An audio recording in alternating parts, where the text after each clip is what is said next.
कटकर new LIC colony cough syrup जबत होइतवार खबर आसी पहुंचुची। Cuttack जबत होइची बेआईन cough syrup. ये बड़ खबर बा ब्रेकिंग न्यूज। एवं 56 पेटी कफ सिरप जबत करिछि पुलिस। ये बड़ खबर आसी पहुंचुची कटक एवं ट्राकन कोरियर संस्थारे चलीथिला बेआईन कारबार एवं याको धरा जाइछि बादामबाड़ी न्यू एलआईसी कॉलोनी ए सबु जबत करा जाइछि। 56 पेटी कफ सिरप को जबत करा जाइछि।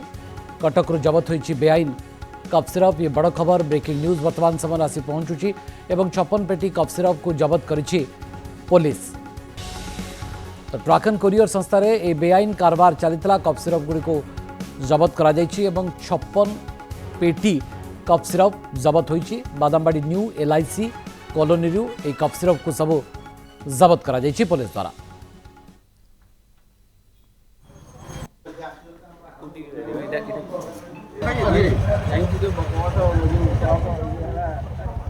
तो कटक बेआईन कफ सिरप जबत होइतवार चित्र पुलिस उपस्थित रे बर्तमान बेआईन कफ सिरप को जबत करा जाउछि। बादामबाड़ी न्यू एलआईसी कॉलोनी ए सब कफ सिरप को जबत करा जाइछि एवं जो माने ए कारबार रे संपृक्त थिले लिप्त थिले से मानन को मध्य धरा जाइछि।